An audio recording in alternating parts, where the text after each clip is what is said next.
Shalom, saudara-saudaraku yang dikasihi oleh Tuhan. Senang sekali kita dapat berjumpa kembali pada hari ini, Rabu 26 Juli 2023. Saudara-saudaraku, hari ini kita kembali dapat merenungkan kebenaran firman Tuhan dan merupakan sukacita dan kebahagiaan kita boleh bersama-sama di dalam hadirat Tuhan. Saudara-saudaraku, biarlah kita lebih dalam lagi untuk dapat mendengar firman Tuhan. Dan sebelumnya saya mengajak kita untuk satukan hati dan kita berdoa. Bapa yang di surga, dikuduskanlah namamu. Datanglah kerajaanmu dan jadilah kehendak-mu di dalam hidup kami, seperti di surga. Bersyukur ya Bapa kalau hari ini kami kembali datang kepadamu. Kami rindu mendengar sabda firman Tuhan. Urapi setiap kami, penuhi kami, sehingga kami memiliki hati yang mau dibentuk dan diubahkan.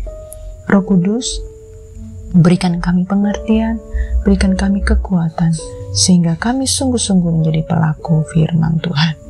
Terima kasih Bapa, berfirmanlah bagi setiap kami, hamba-hambamu, umat-umatmu pada hari ini.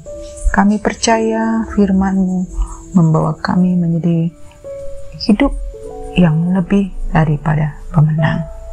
Terima kasih Bapa, ini doa kami, berfirmanlah bagi setiap kami.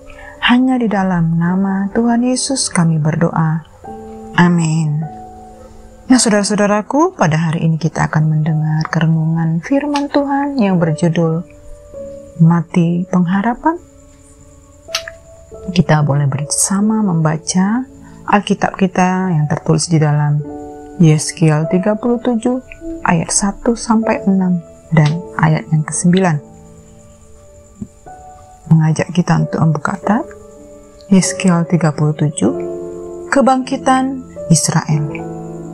Lalu kekuasaan Tuhan meliputi aku, dan Ia membawa aku keluar dengan perantaraan Roh-Nya, dan menempatkan aku di tengah-tengah lembah, dan lembah ini penuh dengan tulang-tulang.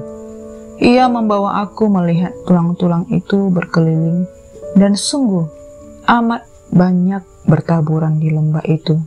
Lihat, tulang-tulang itu amat kering. Lalu ia berfirman kepadaku, "Hai anak manusia, dapatkah tulang-tulang ini dihidupkan kembali?" Aku menjawab, "Ya Tuhan Allah, Engkaulah yang mengetahui." Lalu firman-Nya kepadaku, "Bernubuatlah mengenai tulang-tulang ini, dan katakanlah kepadanya, hai tulang-tulang yang kering, dengarlah firman Tuhan. Beginilah firman Tuhan Allah kepada tulang-tulang ini. Aku memberi nafas hidup di dalammu, supaya kamu hidup kembali. Aku akan memberi urat-urat kepadamu dan menumbuhkan daging padamu. Aku akan menutupi kamu dengan kulit dan memberikan kamu nafas hidup, supaya kamu hidup kembali dan kamu akan mengetahui bahwa akulah Tuhan." Ayat ke-9. Maka firman-Nya kepadaku, "Bernubuatlah kepada nafas hidup itu, bernubuatlah, hai anak manusia, dan katakanlah kepada nafas hidup itu, beginilah firman Tuhan Allah, hai nafas hidup, datanglah dari keempat penjuru angin, dan berhembuslah ke dalam orang-orang yang terbunuh ini, supaya mereka hidup kembali." Amin. Nah, saudaraku yang dikasihi oleh Tuhan, Nabi Yeskiel menyampaikan nubuatan tentang tulang-tulang yang berserakan sebagai penglihatan atas keadaan Israel yang sudah terjadi, sedang akan terjadi, dan terus akan terjadi. Semuanya memang terasa sangat berat. Tidak ada kehidupan di dalam penglihatan tersebut, kecuali tulang-tulang saja. Bahkan di dalam gambaran Yesaya, tulang itu begitu kering, tanda ditinggalkan dan tiada bersisa, hampir habis lenyap. Tulang kering adalah lambang dari kehidupan yang menderita, dan tidak ada senyum ataupun kebahagiaan di dalamnya. Saudara-saudaraku, mungkin kita dapat membayangkan bahwa yang dilihat oleh Nabi Yeskiel selanjutnya, saat tulang-tulang itu bersatu, urat dan dagingnya tumbuh dan diberi nafas menjadi manusia yang hidup. yang seperti mumi ataupun zombie seperti yang ada di film-film. Tetapi itu ternyata salah. Dan kemudian di dalam penglihatannya, tulang-tulang kemudian menyatu kembali. Urat dan daging saling menempel. Apa yang rusak total berubah menjadi baru lagi. Pemulihan terjadi. Ada sesuatu yang bekerja sekalipun semuanya serba tidak beres. Dan kemudian Allah memerintahkan dari 4 penjuru mata angin. Rohnya turun dan memberi kehidupan bagi tulang itu. Hal ini dapat mengingatkan kita bahwa kita hanya urat dan daging tanpa roh Allah. Penderitaan bisa menghancurkan urat dan daging dalam diri kita, tetapi tidak akan mampu memusnahkan roh Allah yang ada di dalam diri kita. Saudara-saudaraku, ada sebuah kuasa yang tidak terlihat, yang tidak terpikirkan yang akan terus bekerja di dalam diri kita. Sehingga kalau kita malas melayani, jenuh, bahkan semuanya meski berjalan tidak sesuai rencana kita, kita percaya Allah masih dan terus bekerja di dalam diri kita. Semua karya kita itu adalah hasil karya dari roh Allah. Tulang-tulang yang kering yang dihidupkan kembali benar-benar menjadi manusia baru yang hidup baru.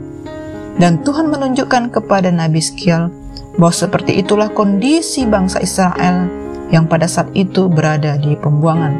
Mereka seperti kumpulan tulang mati. Mereka hidup namun jauh di dalam diri mereka mati.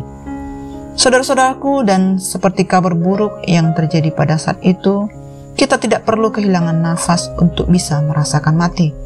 Cukup hanya menghilangkan kata-kata pengharapan di dalam hidup kita, maka tepat saat seperti itu kita seperti orang mati meskipun faktanya masih hidup.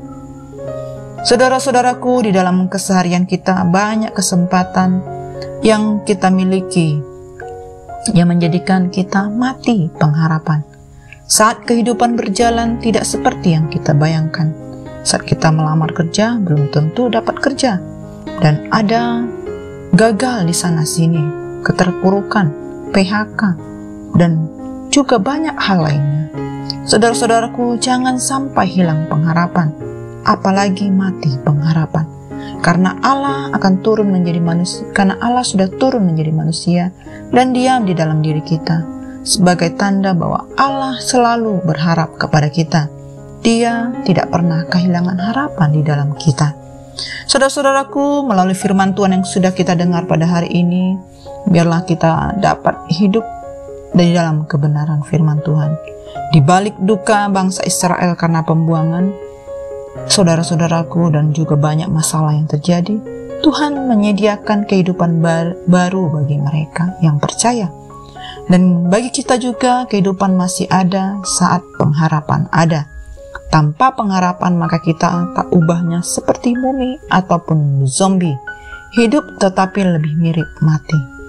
Nah saudaraku, biarlah pengharapan yang kita naikkan di hadapan Tuhan, masing-masing di dalam diri kita akan terus menyatakan pengharapan itu bangkit. Dan dengan keyakinan iman bahwa jalan berkenan di dalam Allah, di hadapan Allah akan terus berkarya dan Allah akan melakukan kebaikan di dalam diri kita. Amin. Carilah Tuhan, maka kita akan menemukan selalu kehidupan baru yang tersedia, yang bagi kita yang percaya kepadanya. Nah saudara-saudaraku, mari kita satukan hati kita. Kita boleh rendahkan diri dan kita tutup di dalam doa.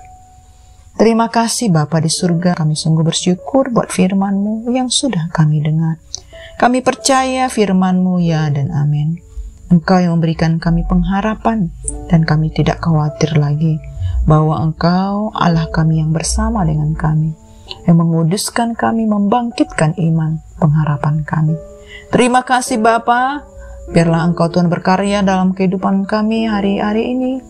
Teruslah berkarya di dalam kami. Engkau membuat kami berhasil, beruntung dan berbahagia. Terpujilah nama-Mu Bapa, hanya di dalam nama Tuhan Yesus kami berdoa. Amin. Semangat pagi, Tuhan Yesus memberkati.